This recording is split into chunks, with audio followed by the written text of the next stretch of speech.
Ang hiling, ang tanging hiling namin, katulad din ng hinihiling ninyo, sana nga po mapabilis natin ito sa Senado. Dahil sa Senado po, hindi ko alam, pero baka pwedeng kayo na po magsalita. Baka pwedeng kayo na mag-privilege speech, pakisabi na bilis-bilisan po para itong hinihiling natin na ma-amend itong Section 21 ay matapos na. Alam niyo ho, I will just have to correct my colleague. Hindi pa po ako senador, Your Honor.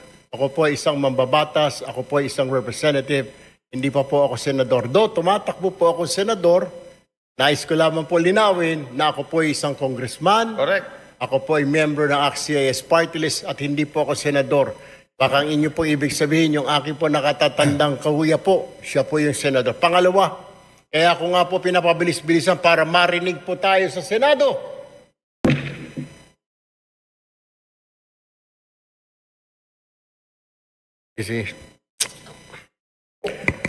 Mr. Speaker, members of the esteemed chamber, I rise today on a different matter, a critical matter concerning Section 21 of Republic Act number 9165, or the Comprehensive Dangerous Drugs Act of 2002, which mandates the inclusion of media representatives as signatories in the inventory of confiscated drug-related items. While this provision was crafted to enhance transparency in anti-drug operations, I submit that it is time for us to revisit and devolve this responsibility to better suited entities, Mr. Speaker. The inclusion of media representatives represents or presents significant challenges and risks. Media practitioners who are civilians are placed in potentially life-threatening situations when required to participate in such operations. Exposing them to these risks compromises not only their safety, but also that of their families, Mr. Speaker. Moreover, involving media representatives in law enforcement tasks raises concerns about their independence and neutrality. Journalists are meant to act as impartial watchdogs of government actions, holding public officials accountable from an objective stance. Requiring their direct participation, Mr. Speaker, in these operations undermines their role and may cast doubt on their credibility and impartiality. It is imperative that we devolve this responsibility to more appropriate witnesses who are already empowered under the law. Section 21 of RA 9165 already mandates the presence of Department of Justice representatives and barangay officials as witnesses in this process, Mr. Speaker. These individuals are better suited to fulfill the role of ensuring transparency and accountability in documentation of confiscated drug-related items. Additionally, we can enhance existing safeguards to further promote transparency without involving media personnel. Like comprehensive video documentation can serve as a reliable and tamper-proof record of the inventory process, ensuring accountability without requiring physical witness to be present in dangerous environments. Increased training and oversight for DOJ and barangay representatives can strengthen their ability to act as effective witnesses. By devolving, Mr. Speaker, this responsibility to individuals already mandated and equipped for this role, we can preserve the safety of our media professionals, uphold journalistic independence, and maintain the integrity of anti-drug operations. Mr. Speaker, I urge this esteemed chamber to consider an amendment to Section 21 of Republic Act 9165, replacing media representatives with more suitable alternatives while reinforcing mechanisms for accountability and transparency. Let us act decisively to modernize this law and ensure its implementation aligns with our commitment to safety, justice, and good governance. Thank you, Mr. Speaker and my colleagues, and I look forward to our deliberations on this matter soon. Maraming salamat po, magandang hapon sa ating lahat. Thank you very much. Daghang salamat. Majority Leader. Mr. Speaker, I move that we recognize the Honorable Richard Gomez of the 4th District of Leyte for his interpellation. The Honorable Richard Gomez is recognized. Thank you, Mr. Speaker. Magandang hapon po sa inyo lahat. I'd like to find out if the good congressman from ACT Party List would like to answer some of my questions regarding his privileged speech.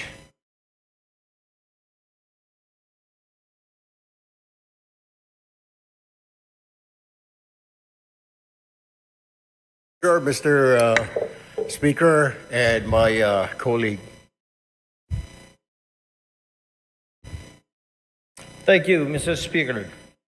I would like to find out from the good congressman if you are a member of the Anti-Drugs Committee. No, I am not, my distinguished colleague. I am not a member of any committee right now since I am part of the deputy majority group, Mr. Speaker. And if you are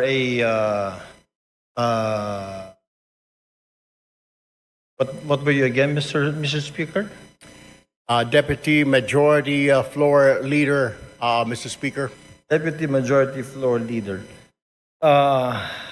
I'm very sure, Mr. Speaker, that you know very well that the Committee on Anti-Drugs is very active on RA 9165. I am aware, Mr. Speaker. Oh, you are aware, Mr. Speaker. Thank you. If you are aware, Mr. Speaker, then what was the purpose of the privileged speech?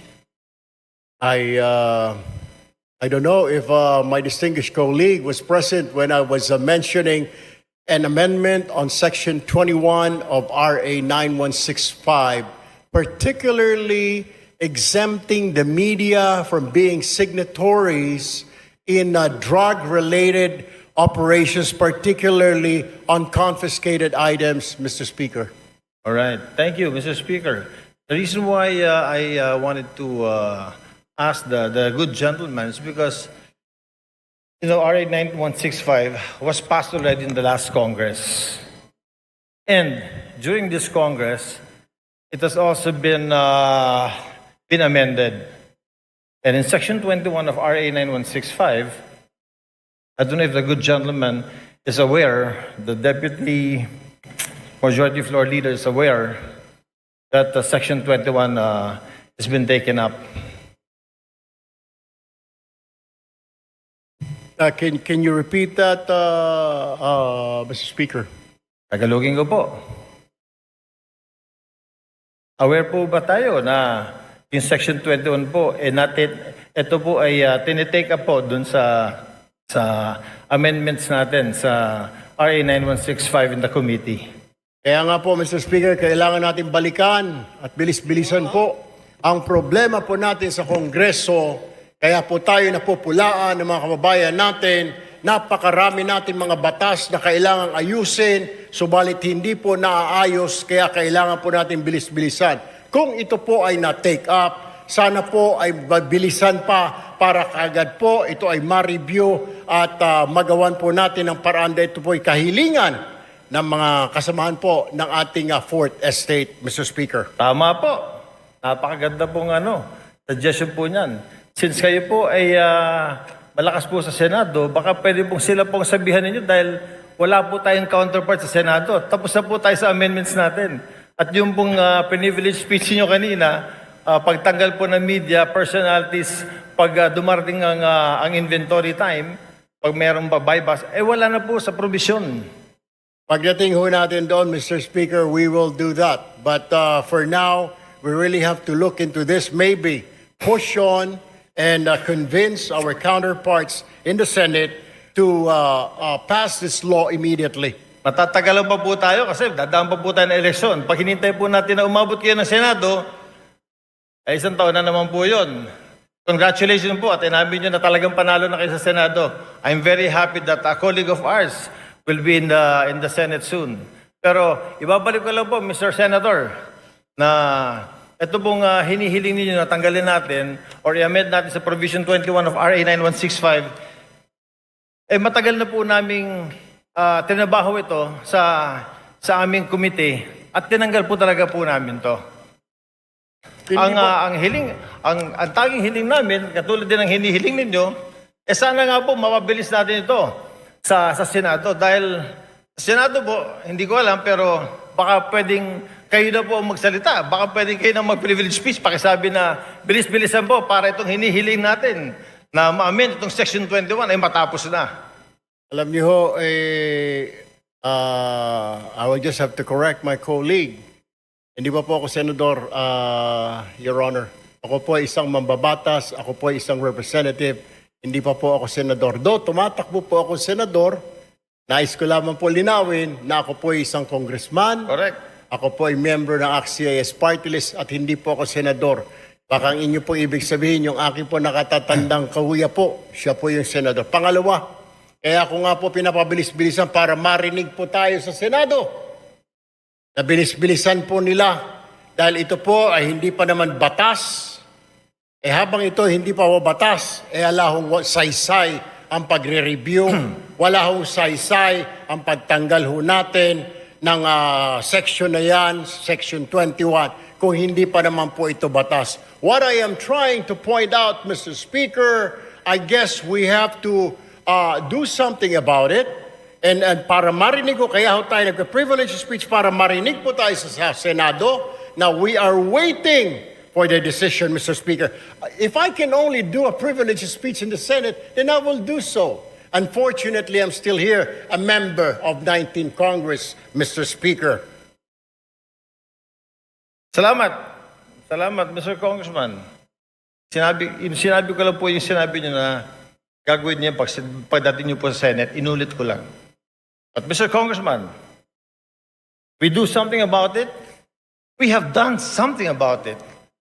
In the committee level, ito pong Section 21 na hinihiling ninyo ay wala na po. Alam niyo ho, Mr. Speaker, ito po ay nasa committee level at tulad po ng sinasabi ko, kaya ko nga po I am pushing for it, na bilis-bilisan po natin. Marami po tayo mga batas na pending po ngayon, hindi lang po itong 9165, marami pong kailangang reviewin. Ang kailangan lang po natin ay bilisan po dahil ang taong bayan ay nag-aantay po at hindi po tayong ika nga ay pwedeng manahimik o kaya mag-relax dahil po nakatingin po sa atin ang ating mga kababayan at gusto po nila na bilisan ang pagpasa, pag-review, whatever, ang ng mga batas po natin, Mr. Speaker.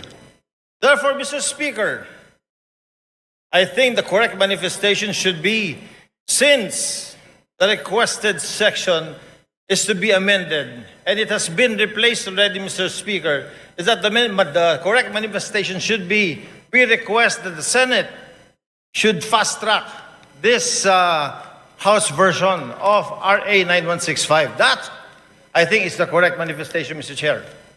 I will take that, Mr. Speaker, but what I am saying is that the reason why I stood up today to remind not only our members here, but also our counterpart in the Senate, because I am sure they're also reviewing what we're doing here and watching us to fast track. Kung meron man, kung nandyan na po sa kanilang mga kamay, na bilisan because we cannot dictate them. We can only suggest, Mr. Speaker. We can only tell them and inform the public that we already did this. Tama po ang ating kasamahan na sinasabi niya pong ni-review na po yan, inalis na po yan, para malaman po ng taong bayan na wala na po yan, wala na sa kamay natin, yan po ay nasa kamay na ng Senado para bilis-bilisan po nila. And that is the purpose of my privileged speech this afternoon, Mr. Speaker, my dear colleague. Sir. Thank you, Mr. Speaker. Oh, I thought amending Section 21 was the main thrust of the privilege speech. I didn't know it was to fast track the House version of 9165. But nevertheless, Mr. Chair, yun na rin po ang hinihiling natin. Since yung nire-request po ng colleague natin na tanggalin po sa Section 21 yung pagsama ng media kapag po nag-iimbentary sa mga bypass sa mga nahuli na drugs, ay wala na po sa committee level. Wala na po, pumasa na po sa atin.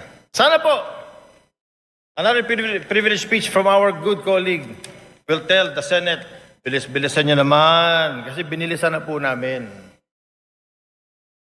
I wish I can, we will do that, Mr. Speaker, para makarating po itong ating mensahe sa kanila. Hindi naman natin pwede sila pong utusan, Mr. Speaker, kundi tayo lamang po ay pwede nating sabihin na nag-aantay po tayo. Kung naipasa na po natin dito sa Kongreso, then ang problema po ay nandoon. I guess we'll have to do or I have to make another privilege speech, Mr. Speaker. We shall await the next privilege speech. Thank you, Mr. Speaker. Thank you, Mr. Congressman. Maraming salamat po. Magandang hapon. Thank you very much.